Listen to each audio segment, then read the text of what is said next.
আসসালামু আলাইকুম। Ayesha silky kitchen থেকে খুবই মজার একটা রেসিপি নিয়ে চলে আসলাম। রিঠা মাছ কষা কষা করে আজকে রান্না করব। তাই কড়াইটা গরম হয়ে যাওয়ার পর এখানে তেল দিয়ে দিলাম। তেলটাও গরম হয়ে এসেছে। এখন আমি এখানে পরিমাণ মতো পেঁয়াজ কুচি দিয়ে দিব। রিঠা মাছ ভুনা কিন্তু আসলে টেস্টি, খুবই মজার একটা মাছ, যেটা কষা কষা করে রান্না করলে বেশি ভালো হয়।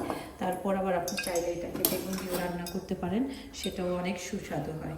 তো আমি পরিমাণ মতো এখানে পেঁয়াজ দিয়ে দিচ্ছি। যেহেতু আমি ভুনা করবো, তো সেই মাছের অনুযায়ী এখানে আমি পেঁয়াজ কুচি দিয়ে দিলাম। আর এখানে মাছের পিস নিয়েছি, দেখুন মাছটা, এই যে এটা দুটো লেজ আছে, এখানে কিছু চাপা আছে, টুকরা আছে। রিঠা মাছ কিন্তু মানে টুকরার চেয়ে এই মাথা এগুলোতেই মাংস বেশি থাকে, মজাও লাগে। চাপা চোপাটা একটু বেশি ভালো লাগে, চাপায় রিঠা মাছের থুতা নাকি চাপা কী বলে সেটা।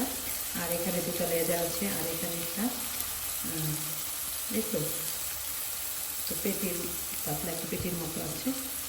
তো যাই হোক, এই মাছগুলো আমি লবণ দিয়ে হলুদ দিয়ে ভালো করে মাখা মাখা করে পরিষ্কার করে ধুয়ে নিয়েছি, তাই কালারটা একটু হলুদ হলুদ লাগছে।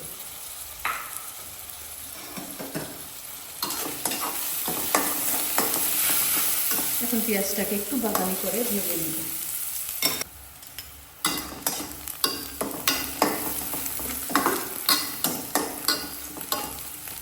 পেঁয়াজটার সাথে একটু রসুন দিয়ে দিব। রসুনের পেস্ট দিয়ে দিচ্ছি 4 চামচের 1 চামচ রসুনের পেস্ট দিয়ে দিলাম। এবারে রসুনটাকে পেঁয়াজের সাথে একটু ভেজে নিব।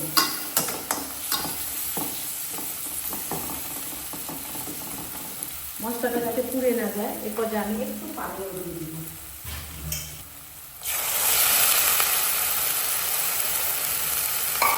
এখন এখানে দিয়ে দিব একটু পেস্ট।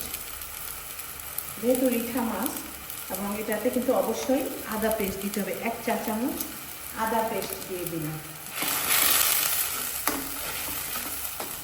পানি দেওয়ার কারণ পেঁয়াজটা পুড়ে যাচ্ছিল, তাহলে কিন্তু তরকারির টেস্ট আসবে না, তাই একটু পানি দিয়ে নিলাম।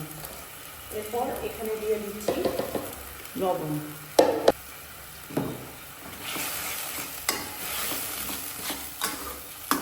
আদা রসুনটাকে একটু কষিয়ে নেব। এরপর দিয়ে দিচ্ছি এখানে একটু তেজপাতা। এবার হলুদের গুঁড়ো, ধনিয়ার গুঁড়ো, জিরার গুঁড়ো সব মশলা একে একে দিয়ে দিব।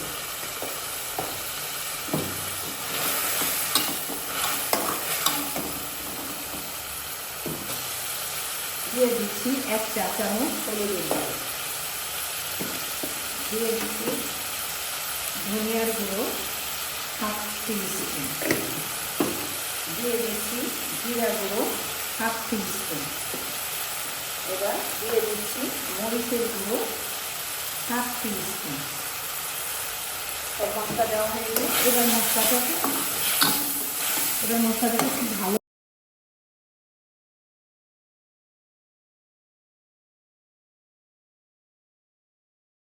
একটু পানি দিয়ে দিচ্ছি, যাতে মশলাটা পুড়ে না যায়।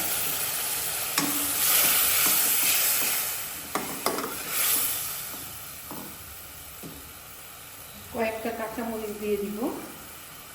কাঁচামরিচগুলো আমাদেরই গাছের কাঁচামরিচ, তো এখানে কয়েকটা কাঁচামরিচ আমি একটু ফালি করে দিয়ে দিব।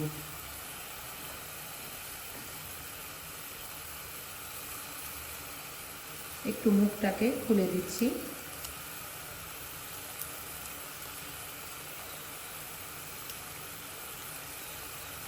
গাছের কাঁচামরিচ কালার একটু বাড়তি হয়ে এসেছে। যাই হোক, এখানটাকে ভালোভাবে কষিয়ে নিতে হবে মশলাটাকে।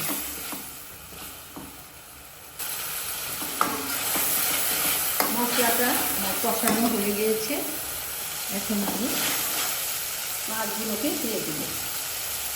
মশলাটা ভালোভাবে কষানো হলে সেই মাছটা খেতে কিন্তু অনেক মজা হয়।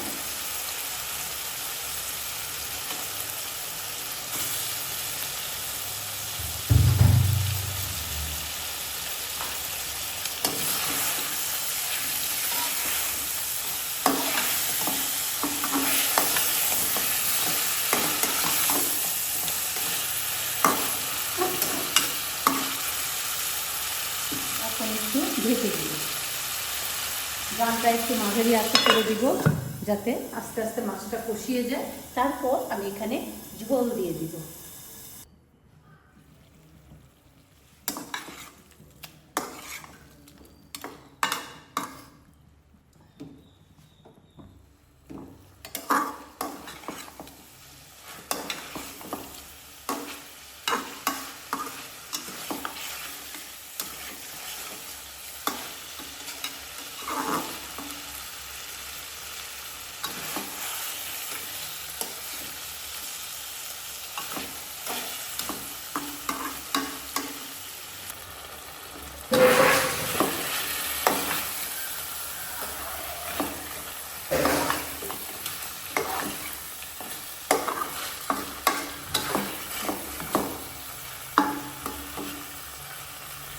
এখন এখানে ঝোল দিয়ে দিব।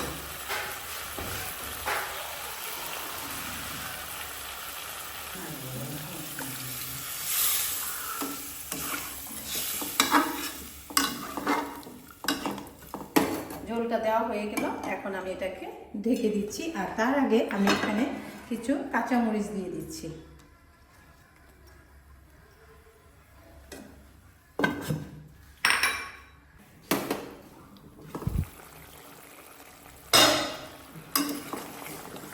আর একটু ঝোল কমবে, কষা কষা করে রান্না করলে এটা খুব টেস্ট হয়।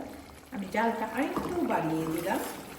আর এদিকে আমি এখানে কিছু ধনিয়া পাতা দিয়ে দিব।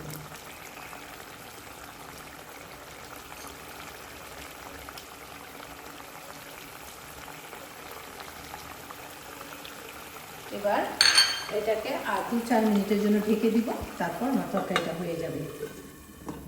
এখন দেখছি কি অবস্থা, আমার তরকারিটা হয়ে গিয়েছে, দেখুন কতটা সুন্দর হয়েছে। এখন লবণ চেখে দেখছি কি অবস্থা।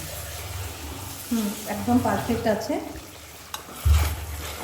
এই তো হয়ে গেল দারুণ মজার রিঠা মাছের কষা কষা তরকারি। আশা করি ভালো লেগেছে এবং আপনাদের অনেক উপকারে আসবে। আপনারা রান্না করে এভাবে খাবেন, এভাবে রান্না করলে খুব মজা হয়। আর বেশি বেশি করে শেয়ার করবেন। ভালো থাকবেন, অনেক অনেক দোয়া ভালোবাসা আপনাদের জন্য।